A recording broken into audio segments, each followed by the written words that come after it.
Okay, ముందు అందరు ఫోన్ల కింద పెట్టండి అబ్బా. అందరూ ఫోన్ల కింద పెట్టండి. ఎవరన్నా ఫోన్లో వీడియో తీస్తే ఆగా ఫోన్ నేను తీసుకెళ్ళి అమ్మేసి ఆ డబ్బులు కార్యకర్తల సంక్షేమ నిధిలో పెడతా.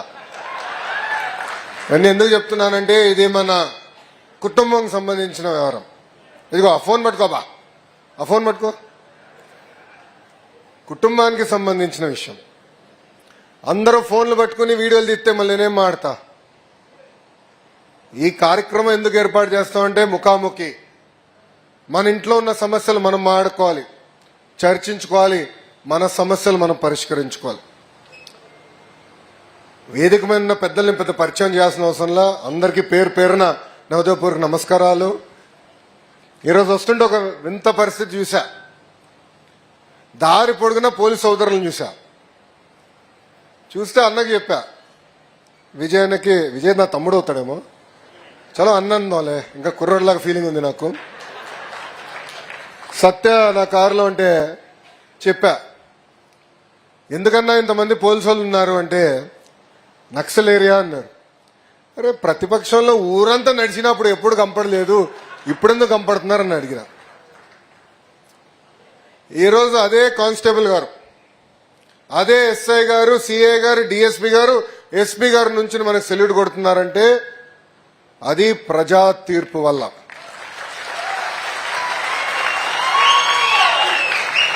అది ఈరోజు మన సమాజం గొప్పతనం. మనందరూ ఒక్కసారి గుర్తుపెట్టుకోవాలి, 2019 నుంచి 24 వరకు మనం ఎట్లా అరెస్ట్ చేశారో. ఆనాడు ఆత్మకూరులో మన కార్యకర్తల్ని గ్రామ బహిష్కరణ చేస్తే చంద్రబాబు నాయుడు గారు ప్రతిపక్ష నేతగా బయలుదేరాలనుకుంటే గేట్కే తాళేశారు. ఇక్కడ ఎంతోమంది కార్యకర్తల మీద దొంగ కేసు పెట్టారు. అచ్చెన్నాయుడు గారిని పట్టుకెళ్లారు, కొల్లన్న పట్టుకెళ్లారు, జేసీ ప్రభాకర్ రెడ్డి గారు, బీసీ జనార్దన్ రెడ్డి గారు, దేవినేని ఉమా గారు, ఇట్లా చెప్పుకుంటూ పోతే రోజంతా పడుతుంది. శాసనసభలో గౌరవ ముఖ్యమంత్రి గారు చెప్పారు, ఎవరిపైన కేసులు ఒకసారి నుంచోండి అంటే 90% ఎమ్మెల్యేలందరూ నుంచున్నారు. నా పైన కూడా 23 కేసులు పెట్టారు బా. ఎస్సీ ఎస్టీ కేసు పెట్టారు, అటెంప్ట్ మర్డర్ కేసు పెట్టారు. ఇప్పుడు కూడా బాగా గుర్తు, పాదయాత్ర ప్రారంభించినప్పుడు మైక్ పట్టుకుని మాట్లాడి మైక్ లాక్కుని ఒకడు పోయాడు, స్పీకర్ లాక్కుని ఇంకోటి పోయాడు. మా స్టూల్ వేసుకోవాలంటే ఇంకో కానిస్టేబుల్ వచ్చి పట్టుకెళ్ళిపోతాడు. ఇట్లా కాదరా పోయి బిల్డింగ్ ఎక్కి మాట్లాడా, తిరుగుబాటు చేశాం. కష్టకాలాలు మనందరం మర్చిపోకూడదండి. మన మహానాడులో కూడా చెప్పే, అధికారంలో ఉన్న ప్రతిపక్షంలో ఉన్నట్టు మనందరం వ్యవహరించాలి, ఒళ్ళు దగ్గర పెట్టుకుని పనిచేయాలి. ఈరోజు 151 అయింది, గుర్తుపెట్టుకోండి. దానికి కారణం వాళ్ళ అహంకారం. కాళ్ళు ఎగరేశారే, మీసాలు మిలేశారే. ఇప్పుడు ఏమైందబ్బా, ఏమైంది? ఇప్పుడు ఎక్కడున్నారు? రారాబోయ్ అంటే అసెంబ్లీ కూడా రావట్లేదు. Z+ సెక్యూరిటీ ఇచ్చినాం భయ్, బుల్లెట్ ప్రూఫ్ వాహనం, ఒక పైలట్, ఒక ఎస్కాట్. మనం ఎటుకో ఏం చేయం, కానీ అయినా ఫోన్లే ఏడుస్తున్నాడని Z+ ఇచ్చినాం. వస్తాడా? రాడు. ఎన్నికల ముందర ఏమన్నారు? గెలవలేడు. బాబు గారు గెలిపించుకోలేకపోయారు. ఈరోజు చెప్తున్నా, 1985 తర్వాత గెలవని నియోజకవర్గం మంగళగిరి, ఓడిపోయారు 2019లో. ఒకరోజు బాధ కలిగింది, రెండో రోజు ఆ బాధ ఆవేదన అలా కసి పెంచి ఇక్కడ తెలుగుదేశం పార్టీ జెండా ఎగరేస్తానని చెప్పా. ఇప్పుడు కూడా మన అధ్యక్షుల పైన కొంచెం కోపం ఉంది. అంటే బాబు గారు కాదులే, మళ్ళీ మీడియాలు ఊకే గోలు కొడతారు. పల్లా గారి పైన కోపం ఉందబ్బా. నారికాడు ఆయన కొట్టేశాడు. రిజల్ట్స్ వస్తున్నాయి. మంచి బాబు గారి ఇంట్లో కింద బోర్డు రూమ్ ఉంటే అందరం ఉన్నాం. ఇంకా ప్రభుత్వం ఏర్పడుతుందని అర్థం అయిపోయింది. ఇంక బాబు గారు చెప్పారు, సార్ ఇక్కడ ఉంటాం కరెక్ట్ కాదు, మీరు వెళ్ళి మీ రూమ్లో ఉండి మేము చూసుకుంటాను. రికార్డు కొట్టినాం. ఆంధ్ర రాష్ట్ర చరిత్రలో ఎప్పుడు రాని విధంగా 91,000 మెజార్టీ నాకు వచ్చింది రేపు అనుకున్నా. మావాడు ఇక్కడనే ఒకడు ఉన్నాడు, నరేషన్, వచ్చి సార్ అంత బొమ్మ లేదు కొట్టేశాడు. ఎవరు? పల్లా శ్రీనన్న కొట్టేశాడు, మీరు రికార్డు అని చెప్పినాడు. ఫోన్లు 20 అనుకున్నా. వెళ్ళి అప్పుడు మనం తీసుకుందాం, ఎలక్షన్ పత్రం ఇస్తారు కదా, వెళ్ళి బయటకు వచ్చే మళ్ళీ మా పిఆర్ఓ కూడా వచ్చి, సార్ 2వ స్థానం కూడా ఉష్ అన్నాడు. ఏమైంది రాబోయ్ అన్న? భీమిలిలో గంటా శ్రీనివాస్ గారు కొట్టేశారన్న. చలో కనీసం 3వ స్థానంలో బతికినా అనుకున్నా. అంటే ఆంధ్ర రాష్ట్రం, ఉమ్మడి ఆంధ్ర రాష్ట్రం ఏర్పడిన తర్వాత జనరల్ ఎలక్షన్స్ లో ఎప్పుడు రాని మెజారిటీ మొన్న ఎన్నికల్లో ప్రజలు మనకి ఇచ్చి గెలిపించారు. దానికి కారణం 2. మొదటిది అహంకారం, హెరాస్మెంట్, అడ్డగోలుగా అరెస్టులు, బూతులు, ఇవన్నీ ఇలాంటి ప్రభుత్వం మాకు వద్దు అని ఆనాడు చెప్పారు. 2ది బాబు గారు వస్తే, కూటమి ప్రభుత్వం ఏర్పడితే, కేంద్రం రాష్ట్రం ఒకే ప్రభుత్వం ఉంటే అభివృద్ధి సంక్షేమంలో ఆంధ్ర రాష్ట్రం ముందరికెళ్తున్న లక్ష్యంతో ప్రజలు మన ఆశీర్వదించారు, దీవించారు, గెలిపించారు.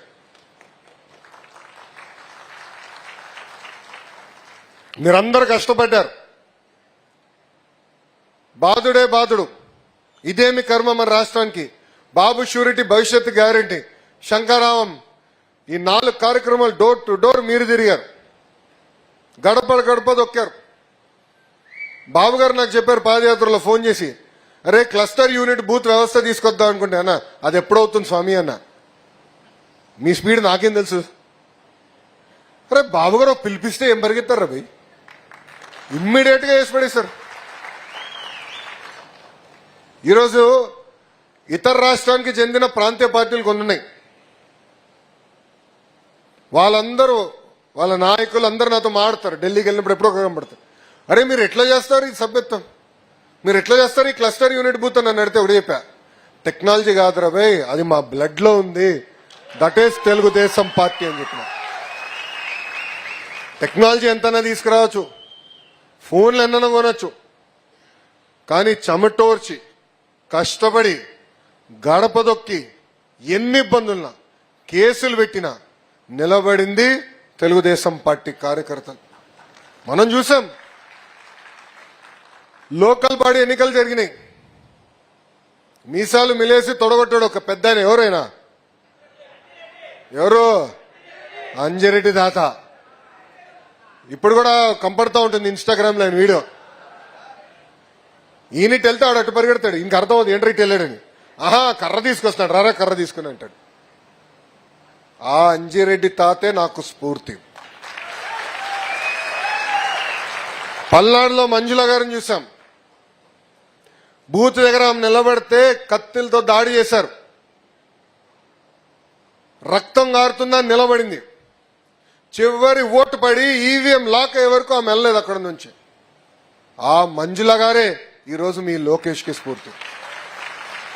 ఇంకా తోట చంద్రయ్య గురించి ఎంత చెప్పినా తక్కువే. మొన్న కూడా ఫోటో వీడియోలు చూసిన, బాధ కలుగుతుంది. తరిమి తరిమి కొట్టి నడి వీధిలో తల్లపైన కత్తి పెట్టి వాళ్ళ నాయకుడు ఒక్కసారి జై చేయమంటే జై చంద్రబాబు, జై తెలుగుదేశం అని చెప్పి ప్రాణాలు కోల్పోయిన తోట చంద్రయ్య నాకు స్ఫూర్తి. తోట చంద్రయ్య వాళ్ళ అబ్బాయికి ప్రభుత్వ ఉద్యోగం ఇవ్వాలంటే అధికారులు నాకు చెప్పారు, అసాధ్యం, అవ్వదు, చట్టం ఒప్పుకోవట్లేదు. పట్టుకురా, కేబినెట్ తీసుకెళ్తా, చట్టాన్ని మార్చుతా, మన తోట చంద్ర అబ్బాయికి నేను ఉద్యోగం ఇస్తానని చెప్పా. ఇచ్చిన హామీ మేరకు ఈరోజు మేము కట్టుబడి ఉన్నాం, చేసి చూపించాం. మన ప్రభుత్వం ఏర్పడిన వెంటనే 3,000 రూపాయల పెన్షన్ ని 4,000 చేశాం. మూసేసిన అన్న క్యాంటీన్లు తిరిగి ప్రారంభించాం. మర్చిపోయా, వికలాంగులకి 3,000 రూపాయల పెన్షన్ ని ఏకంగా 6,000 చేసినాం. బెడ్కే పరిమితం అవుతే వాళ్ళకి 15,000 రూపాయలు భారతదేశం ఇచ్చిన ఏకైక ప్రభుత్వం మన ప్రభుత్వం. అన్న క్యాంటీన్లు తిరిగి ప్రారంభించాం. దీపం పథకం ద్వారా ఇప్పటికీ 1 కోటి మందికి సిలిండర్లు ఇచ్చాం. మీరందరూ ఫీడ్బ్యాక్ ఇచ్చారు, సిలిండర్లు కాదు నేరుగా డబ్బులు వేస్తే ప్రశాంతంగా ఉంటుందన్నారు. అది వచ్చే నెల నుంచి, అంటే ఈ 3 నెలల నుంచి నేరుగా తల్లుల అకౌంట్ లో గ్యాస్ కి సంబంధించిన సబ్సిడీ వేసే బాధ్యత కూడా మన ప్రభుత్వం తీసుకుంటుంది. అరే వీళ్ళు మాడతారా సంక్షేమం గురించి? సంక్షేమం పుట్టినీళ్ళు తెలుగుదేశం పార్టీ. అరే సైకోగాడు చెడ్డీలు వేసుకుని తిరిగిన రోజులే అన్నగారు సంక్షేమం పరిచయం చేశారు. ఈరోజు తల్లికి వందనం పథకం ఈ నెలలో ఇస్తున్నాం. ఆగస్టు మాసంలో ఉచిత బస్ ప్రయాణం అమలు చేస్తున్నాం. అంటే ఇచ్చిన ప్రతి హామీ ఒక పద్ధతి ప్రకారం నిలబెట్టుకుంటూ ముందరికెళ్తున్నాం. ఆర్థిక ఇబ్బందులు ఉన్నాయి, లేవని కాదు. 1వ తారీఖు నాడు ఈరోజు జీతాలు పడుతున్నాయి, పెన్షన్లు వస్తున్నాయి. పెన్షన్ ఏంటి, ఒకరోజు ముందలు ఇస్తున్నాం. పెన్షన్ ఇంటింటికి ఇస్తున్నాం. ఇన్ని సంక్షేమ కార్యక్రమాలు మనం చేస్తున్నాం. ఇంకో పక్కన ఏకంగా రోడ్ల పైన గుంటలుంటే పూడ్చే కార్యక్రమం కూడా శ్రీకారం చుట్టాం. అట్లానే అన్నీ చేసాం అన్నట్లా. చేయాల్సి ఉన్నాయి, అన్నీ అయిపోయిందని నేను అన్నట్లా. చాలా పనులున్నాయి. కానీ వాళ్ళు చేస్తున్న దుష్ప్రచారాన్ని తిప్పికొట్టాల్సిన బాధ్యత మనందరిపైన ఉంది. ఇప్పుడు తల్లికి వందనం జూన్ మాసంలో ఇస్తాం. మీరు చూస్తున్నారు డబుల్ ఇంజిన్ సర్కార్. ప్రధానమంత్రి గారు సంవత్సరం మారే లోపల ఇప్పుడు ఏకంగా 3వసారి వస్తున్నారు. విశాఖపట్నంలో యోగా చేసాక వస్తున్నారు. ఇప్పుడు ఆ కార్యక్రమం జయప్రదం చేసాక ఫోకస్కి వెళ్తున్నాం. అందుకే జూన్ 12న ప్రజాప్రతినిధులతో మీటింగ్ ఉన్నా, జూలై 1వ తారీఖు నుంచి గడప గడప తొక్కాలి, చేసిన పనులు చెప్పాలి. ఇది తొలి అడుగు మాత్రమే. ఇచ్చిన ప్రతి హామీ మన ప్రభుత్వం నిలబెట్టుకుంటుందని ప్రజలందరికీ చెప్పాల్సిన బాధ్యత మనందరిపైన ఉంది. వైకాపాలు వస్తే ఒకటే అడగండి రాబాయ్, వాళ్ళ అధికారంలో లేరు, 11 సీట్లే. మళ్ళీ జగన్ గారు ఎక్కడున్నారు? జంప్. ఓకే, రిలాక్స్ అవుదాం అనుకుందాం. బాగా కష్టపడ్డాడు కదా 5 సంవత్సరాలు, పోన్లే పడుకొని. కానీ తాడేపల్లికి వచ్చినప్పుడు కనీసం కార్యకర్తలు కలిశాడండి? ఫోటోలు దిగాడా? ప్రతిపక్షం అధికారంలో ఉన్నప్పుడు టైం లేదు. అబ్బో గొప్ప వ్యక్తిలే, బాగా తిరిగినాడు కదా గుర్రని, పోన్లే అనుకున్నాం. ప్రతిపక్షంగా వచ్చిన తర్వాత కూడా వాళ్ళ అభ్యర్థులను కలవాలా, ప్రతిపక్షంలో వచ్చిన తర్వాత వాళ్ళ మండల పార్టీ వాళ్ళని కలవాలా. కానీ తెలుగుదేశం పార్టీ ఇచ్చిన హామీ మేరకు ప్రభుత్వ కార్యక్రమం ఏమున్నా కూడా నియోజకవర్గంకి వస్తే కార్యకర్తల్ని కలిసిన తర్వాతనే ఏ కార్యక్రమం చేస్తామని చెప్పా. ఇచ్చిన హామీ మేరకు గౌరవ జాతీయ పార్టీ అధ్యక్షులు చంద్రబాబు నాయుడు గారు కానీ, ప్రధాన కార్యదర్శిగా మీ లోకేష్ కానీ ఇచ్చిన మాట నిలబెట్టుకుంటాం జరుగుతుంది. మనందరం మహానాడులో అన్ని విషయాలు చర్చించాం. 6 శాసనాలు మనం ప్రకటించుకుంటాం జరిగింది. సిద్ధాంతాలు మనం మార్చట్లేదు, కానీ మారిన కాలానికి పరిగణనలో తీసుకుని మన విధానం ఇంకా మెరుగుపరచాల్సిన అవసరం ఉంది. ఆనాడు తెలుగుడి ఆత్మగౌరవం కోసం పుట్టిన పార్టీ ఇప్పుడు ఆత్మగౌరవం కాదు, తెలుగు జాతి ప్రపంచం మొత్తం వెళ్ళాలి, తెలుగు జాతి విశ్వఖ్యాతి అనేది మొదటి శాసనం. రెండోది యువగలం. నేను కూడా ముసలాడైపోతున్నా, 12 సంవత్సరాలు ఇండస్ట్రీ. ఇక్కడున్న 82 బ్యాచ్ అంత పెద్దవాడిని కాదేమో కానీ నేను 2013 బ్యాచ్. యువగలం, రక్తం పారాలి, పార్టీలో నిరంతరం యువత ఉండాలి, అది రెండోది. మూడోది స్త్రీ శక్తి. అన్ని విషయాలు మన మహానాడులో చెప్పా. అయినా కూడా వైకాపాలకు సిగ్గురాల. నిన్న చూసారా సాక్షిలో ఎట్లా మాట్లాడారు? అంటే ఇప్పుడు కూడా సిగ్గు లేకుండా అట్లా మాడుతున్నారు. మహిళల్ని కించపరిచే విధంగా మాడుతున్నారు. ఎనివే ఒకడు అయిపోయాడులే, రెండోడి కోసం ఎత్తుకుతున్నాం, దొరుకుతాడులే. మహిళల్ని అవమానించిన ఎవడు పారిపోయే ప్రసక్తే లేదు. పట్టుకొచ్చి బండకేసి కొట్టి లోపలేసే బాధ్యత మన ప్రభుత్వం తీసుకుంటుంది. ఒక బ్రోకర్ ఉన్నాడు అక్కడ, వాడి పేరు నాకన్నా మీకే బాగా తెలుసు. ఆ బ్రోకర్ గారు ఈరోజు లేచి మాడుతాడా మహిళలు కించపరిచేదంగా? ఉంటుందిరావే, ఎక్కడ పోతారు? మనం కార్యకర్తల బాధ ఉంది, మొదటి రోజే పత్తికెళ్ళచ్చు కదా అని, మొదటి రోజులో బొక్కలు వేయచ్చు కదా అని. అది 2 నిమిషాలు పని తల్లి. కానీ నేను కోరేది మిమ్మల్ని అందరినీ, జరుగుతున్నాయి ప్రజల్లోకి తీసుకెళ్లాలమ్మా. ఎట్లా అడుగడుగున మహిళలను అవమానిస్తూనే ఉన్నారు. 2019లో 2020లో నేను మాడితే లోకేష్కి చీర గాజులు పంపిస్తానని చెప్పారు. అంటే మహిళల్ని కించపరిచే విధంగా కాదా? శాసనసభ సాక్షిగా మన తల్లిని అవమానించలేదా అన్నాడు. అంటే అడుగడుగున అవమానించారు, అడుగడుగున ఇబ్బంది పెట్టారు. ఇప్పుడు కూడా మారలేదు. కానీ అదే తెలుగుదేశం పార్టీలో ఎవరన్నా భారతిరెడ్డి గారి గురించి ఒక్క మాట అటు ఇటు తూలితే ఇమ్మీడియట్ గా మనం యాక్షన్ తీసుకుంటాం. దానికి కారణం ఒకటి, ప్రజలు మన దగ్గర నుంచి మంచి పరిపాలన కోరుతున్నారు, సుపరిపాలన కోరుతున్నారు, ముందరికి నడిపించండి అని కోరుతున్నారు. వాళ్ళు చేస్తున్నారు కనుక మనం కూడా చేస్తే వాళ్ళకు పట్టిన గతే మనకు పడుతుందని దయచేసి కార్యకర్తలు ఆలోచించమని కోరుతున్నాం. మన ఎవరు అడిగారు, అన్నా ఎలా ఉన్నావు అన్నాడు. అన్న ఈ పాదయాత్రనే హాయిగా ఉందన్న. ఎందుకు రాబోయే అన్నాడు. టైంకి పడుకున్నాడు, టైంకి లేచేవాడు అన్న. వేదిక మీద చాలా మందికి తెలుసు, మా మాస్టర్ గారు చిరంజీవి గారు కూడా బాగా తెలుసు. మన గ్రాడ్యుయేట్ ఎమ్మెల్సీలో గెలిచిన పౌరుడు బా, అందరు తొంగి చూస్తున్నారు ఎవరబ్బా అయినా అని. అందరు తెలిసిన వ్యక్తే, బోలా శంకరుడు. నన్నే వాయిస్తూ ఉంటాడు బా. అంత స్పీడ్ వద్దురా బాయ్. పాప మా శ్రీకాంత్ అన్న ఏం చేస్తాడు, రామ్ గోపాల్ రెడ్డి ఏం చేస్తాడు, అందరికి తెలుసు. వేదిక ఉన్న వాళ్ళందరికీ పొద్దున్న 2, 3 కూడా మెసేజ్లు పెట్టిన రోజునే అధికారంలోకి వచ్చిన. పడుకోట్ల నిరంతరం కష్టపడాలి, ప్రజలకు అందుబాటులో ఉండాలి. అధికారంలోకి వచ్చిన అజం అని కాదు, ప్రజలు మనవాళ్ళ ప్రకారం మనం నడవాలి. కొన్ని సంస్కరణలు తీసుకొచ్చినప్పుడు ఇబ్బంది ఉంటుంది, కన్విన్స్ చేయాలని అహర్నిశలు పనిచేస్తుంది. బాబు గారి గురించి ఇంక నేను చెప్పాల్సిన అవసరం లే, ఆయన తగ్గేదే లేదంటున్నాడు రాబాయ్. ఆయన స్పీడే వేరు. మొన్న కుప్పంలో గోపురవేశం చేసుకున్నాం, మీ అందరు చూసుంటారు కదా. అక్కడ ఆయన చెప్తున్నాడు, ఏమన్నా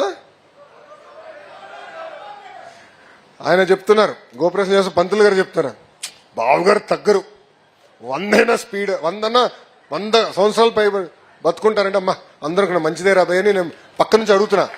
ఆగండి, ఇప్పుడే చప్పట్లు కొడతారండి, ఆగండి. పక్క నుంచి అడుగుతా, స్పీడ్ ఏం తగ్గుతాడు రాబాయ్ ఈయన. తగ్గేదే లే, ఈయన తగ్గడు రాబాయ్ నీకు అన్నాడు. జగన్మోహన్ రెడ్డి గారు 5 సంవత్సరాల్లో తిరిగింది, బాబు గారు 11 నెలలు తిరిగి వదిలి పడేశారు. గిర్రం తిరుగుతున్నారు, ఎండనా వాననా కార్యకర్తలను కలుస్తున్నారు, అహర్నిశలు కష్టపడుతున్నారు. దారి తప్పిన రాష్ట్రాన్ని సరైన దారిలో పెట్టాలి, ఇచ్చిన హామీలు మనం నిలబెట్టుకోవాలి అనే లక్ష్యంతో అహర్నిశలు పనిచేస్తున్నారు గౌరవ ముఖ్యమంత్రి చంద్రబాబు నాయుడు గారు. వయోభారం ఎక్కడ కంపడకుండా చేస్తున్నారు, అది ఆయన ఉన్న గొప్పతనం. అంటే మన అధినేత అంత కష్టపడితే మనందరం ఎంత కష్టపడాలో దయచేసి అందరూ ఆలోచించమని ఈ సభాముఖం కోరటం జరుగుతుంది. అంతేకాకుండా కొన్ని విషయాలు మీకు తెలియాలి. ఇప్పుడు ప్రాంతాల మధ్య విభేదాలు రెచ్చగొట్టడానికి ప్రయత్నిస్తారు, కులం మతం కూడా వాడతారు. అప్రమత్తంగా ఉండాలి. ఈరోజు విశాఖ స్టీల్ ప్లాంట్ కాపాడింది ఎవరు? మనం. ఈరోజు అతిపెద్ద స్టీల్ ప్లాంట్, భారతదేశంలోనే అతిపెద్ద స్టీల్ ప్లాంట్ ఉత్తరాంధ్రకు తీసుకొచ్చింది ఎవరు? మన ప్రభుత్వం. విశాఖపట్నానికి అనేక ఐటీ పరిశ్రమలు ఈరోజు వస్తున్నాయంటే, టీసీఎస్ కానీ గూగుల్ కానీ ఎన్ని వస్తున్నాయంటే తీసుకొచ్చింది ఎవరు? మన ప్రభుత్వం. రైల్వే జోన్ ఏర్పాటు చేసింది ఎవరు? మన ప్రభుత్వం. దానికి కారణం డబుల్ ఇంజిన్ సర్కార్. కేంద్రంలో ప్రధానమంత్రి గారు, రాష్ట్రంలో బాబు గారు ఇద్దరు కలిసికట్టుగా పనిచేస్తున్నారు, రాష్ట్రాన్ని ముందుకు తీసుకెళ్తున్నారు. ఎస్, చంద్రబాబు నాయుడు గారికి అన్ని రకాలుగా అండగా నిలబడాలని బాబు గారు కోరతం లేటు ఈరోజు ఇస్తున్నారు. మీరే ఆలోచించండి. 5 సంవత్సరాలు రైల్వే జోన్ పట్టుకొచ్చారా? విశాఖపట్నానికి వాళ్ళు ప్యాకేజ్ తీసుకొచ్చారా? విశాఖపట్నం ఒక్క ఐటీ కంపెనీని తీసుకొచ్చారా? గాల్లో తిరిగాడు. అట్లా చేశారు. మనం పనిచేశాం, తీసుకొచ్చాం. మనం అందరం కూడా కూటమి ధర్మం పాటించాలి. కలిసికట్టుగా పోరాడం, కలిసికట్టుగా హామీలు ఇచ్చాం, కలిసికట్టుగా ముందరికెళ్తాం. విడాకులు ఉండవు, క్రాస్ ఫైర్లు ఉండవు, మిస్ ఫైర్లు ఉండవు. అందరం కూర్చోవాలి. ఓయ్ మా బాలబాబు ఉంది పట్టుకురాదు రాబాయ్, రేపైనా పుట్టినరోజు రాబాయ్.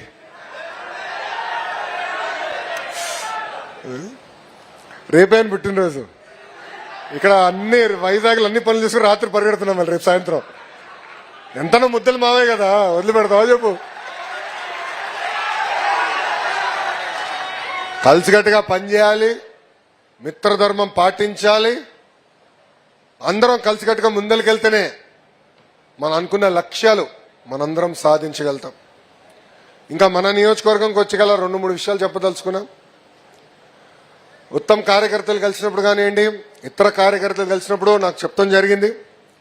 ఇక్కడ ప్రధానంగా ఇంకా కొంతమంది రౌడీ ఎలిమెంట్స్ కొంచెం ఎక్కువ తక్కువ అరుస్తున్నారు, దూకుతున్నారని చెప్పారు. వాళ్ళందరికీ ఫుల్ స్టాప్ పెట్టే బాధ్యత నేను తీసుకుంటా. కరెక్ట్ గా 3 వారాలు ఇవ్వండి. 3 వారాల్లో ఫుల్ స్టాప్ పెడతాం. రెండోది, అక్కడక్కడ ఇంకా అధికారుల్లో మార్పు రాలేదని పెద్దలు నాకు చెప్పారు. చెప్తాను పూర్తి చేయనియబ్బా, పూర్తి చేయనియండి. దాంట్లో కొన్ని ట్రాన్స్ఫర్స్ విషయాలు అన్ని విధి విధానాలు తొందరలో ప్రకటిస్తున్నాం. అది కూడా చేస్తాం. అదే మీకు అర్థమైంది, నేను చెప్పాల్సిన అవసరం. అది చేస్తున్నాం. అంతేకాదు, ఈ 6 శాసనాలు ఎందుకు ప్రకటించామంటే అధికారులు కూడా తెలిసేదానికి, కార్యకర్తలే అధినేత అని తెలిసేదానికి నేను ప్రకటించా. వాళ్ళు కూడా సూటిగా చెప్పే బాధ్యత, చేపించే బాధ్యత నేను తీసుకుంటానని ఈ సభాముఖం తెలుపుకుంటూ, చివరిగా 2 విషయాలు. ఒకటి, కార్యకర్తల పైన ఉన్న కేసులు. నేను పార్టీ ఆఫీస్కి సమాచారం ఇవ్వమని మిమ్మల్ని అందరినీ గతంలో కోరా. దాంట్లో భాగంగా సుమారుగా 2800 ఎఫ్ఐఆర్ పార్టీ ఆఫీస్కి వచ్చినాయి. దాంట్లో దాదాపు 15,000 మంది పైన కేసులు ఉన్నాయి. గడిచిన సంవత్సరంలో హోంమంత్రి గారి సహకారంతో దాదాపు సగం పైన కేసులు తీయేస్తాం జరిగింది. కేసులు అనేది మల్టిపుల్ స్టేజ్ల్లో ఉంటుందండి. ఎఫ్ఐఆర్ స్టేజ్లు ఉన్నాయి, ఒక స్పీడ్గా తీయచ్చు. ఛార్జ్ షీట్ అయినా ఒక రకంగా చేయాలి, ట్రయల్కి వెళ్ళినా ఒక రకంగా చేయాలి. సో 3 దశల్లోనే. ఇక్కడ చాలా మంది అనుకోవచ్చు, ఏముంది రాబోయే ఒక జియో వేస్తే కొట్టుకుపోతుంది కదా అని కోర్టుకెళ్ళి స్టే తెస్తారు. గతంలో అదే జరిగింది. సో అవన్నీ పరిగణనలు తీసుకుని ప్రతి కేసు తీపిచ్చాలని బాధ్యత తీసుకున్నాం. గౌరవ ముఖ్యమంత్రి గారు నాకు చెప్పారు, ఈ సంవత్సరం ఆఖరికి నాటికి కార్యకర్తల పైన ఒక్క కేసు ఉండేదానికి లేదని నాకు చెప్పారు. చప్పట్లు ఇప్పుడే కొట్టదు. కేసు ఉంటే నాకు పడతాయి. అందుకే నా భవిష్యత్తు మీ బాధ్యత స్వామి. మీరు మీ కేసులు ఉన్నాయని చెప్పండి. ఎమ్మెల్యే గారు ఉన్నారు, జోనల్ కోఆర్డినేటర్ గారు ఉన్నారు. ఒకవేళ మంగళగిరి వస్తే పార్టీ ఆఫీసర్ శ్రీకాంత్ అని కుర్రోడు ఉన్నాడు. ఒక డెస్క్ ఉంది. గౌరవ హోంమంత్రి గారు అనిత గారు పర్సనల్ గా రివ్యూ చేస్తున్నారు ఈ కేసుల విషయం. ఎక్కడ ఏ ఇష్యూ లైట్ గా తీసుకోవట్లేదు. దయచేసి కేసుల విషయం కార్యకర్తలందరూ సీరియస్ గా తీసుకోవాలని ఈ సభాముఖంగా కోరుతున్నాను. గతంలో ఉపాధి హామీ, నీరు చెట్టు బిల్స్ వచ్చి గల మన ప్రభుత్వం ఏర్పడినంటే మొదటి 100 రోజుల్లో కొన్ని క్లియర్ చేశాం. కొన్ని వర్కులు ముందలే క్లోజ్ చేశారు, అది కేంద్ర ప్రభుత్వంగా రాసాం. మంత్రి ఒప్పుకున్నాడు, అది ఓపెన్ చేసినాడు, అది క్లియర్ చేస్తాం. విజిలెన్స్ లో కొన్ని పెండింగ్ ఉన్నాయి, దానికి ఒక కమిటీ వేసాం. కమిటీ ఎందుకు వేస్తామంటే రేపు మళ్ళీ ఎవరన్నా కోర్టుకెళ్ళి ఆపేదానికి అవకాశం వస్తుంది. కమిటీ వేసి పకడ్బందీగా చేస్తే రేపు కోర్టుకి వెళ్ళినా కూడా కమిటీ ప్రతి వర్క్ చూసింది, ఇవ్వాల్సిందే అని చెప్పేదానికి అవకాశం ఉంటుంది. కనుక కమిటీ వేశారు, అది కూడా నివేదిక ఇచ్చారు. ఆ పెండింగ్ బకాయిలన్నీ అందించే బాధ్యత నేను వ్యక్తిగతంగా తీసుకుంటున్నానని మీ అందరూ తెలుపుకుంటున్నాను. ఇప్పుడే కొంతమంది కార్యకర్తలు చెప్పారు, 24 డిసెంబర్ తర్వాత కొన్ని పేమెంట్స్ రాలేదు ఉపాధి హామీదని కొంతమంది కార్యకర్తలు చెప్పారు. అది నేను పవనంతోనే పర్సనల్ గా నేను మాడతాను. ఈ కార్యక్రమం ఏంటో పవనంతోనే మాడతా. ఎందుకు పెండింగ్ ఉందో కనుక్కుని అధికారులతో కూడా చర్చించి అది ఇమ్మీడియట్ గా రిలీజ్ చేయించే బాధ్యత మేము తీసుకుంటాం. అవసరమైతే కేంద్రం నేను 18, 19 ఢిల్లీకి వెళ్తున్నాను, వేరే పని పైన. అవసరమైతే మంత్రి గారిని కలిసి నేను పర్సనల్ గా రిక్వెస్ట్ చేస్తాను. మనం అడిగింది న్యాయబద్ధంగా అన్ని కేంద్ర ప్రభుత్వం కూడా చేసేదానికి సిద్ధంగా ఉంది. ఇది చేపించే బాధ్యత నేను తీసుకుంటానని ఈ సభాముఖంగా కార్యకర్తలందరూ తెలుపుకుంటూ, ఎర్ర బుక్ గురించి మర్చిపోయా.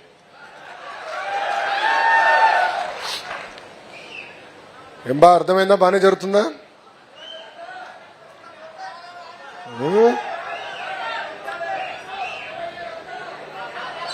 అందరిని పట్టుకెళ్ళమంటావా?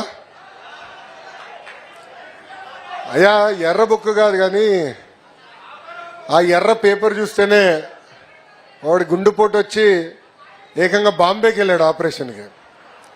ఇంకోటి టాయిలెట్లో మళ్ళీ ఫోన్ బయటకు వచ్చింది. చూడబ్బా ఫోన్ బాగుంది, తీసుకోండి. ఇక అబ్బా ఫోన్ మాకు తీసుకోండి అబ్బా, ఫోన్ బాగుంది. ఇవ్వాల్సిందే, ఇప్పుడు దాచిపెడతాం లేదు. ఒకడేమో ఏకంగా టాయిలెట్ కాలు జారి చేయరు కొట్టుకున్నాడు. ఇంకోటి ఏకంగా బెంగళూరుకి పరారు.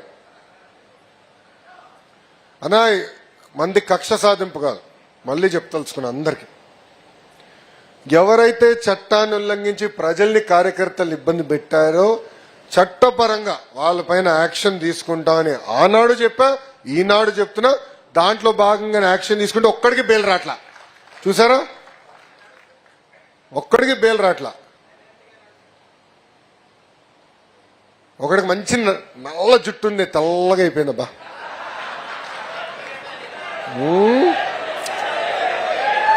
చూసారా, ఇప్పుడు అర్థమైందా రాజా? అర్థమైందా రాజా? అర్థమైందా రాజా? సో మనం కక్ష సాధింపుగా పద్ధతి ప్రకారం వెళ్దాం, కలిసికట్టుగా పనిచేద్దాం. ప్రజలు ఎప్పుడూ మన పట్ల ఉండాలి, ప్రజలకి అండగా నిలబడాలి, ప్రజలతో మనం కలిసి పనిచేయాలి. అప్పుడే ప్రజల ఆశీస్సులు మనకుంటాయి. అంతేగాని మహానాడు తర్వాత ఇంకా కోలుకోలేదురా స్వామి. మహానాడు తర్వాత పని చేసిన వాళ్ళు పడిపోయాం. ఆయన బాగానే ఉన్నాడు, పెద్ద పని చేయాల మహానాడులో.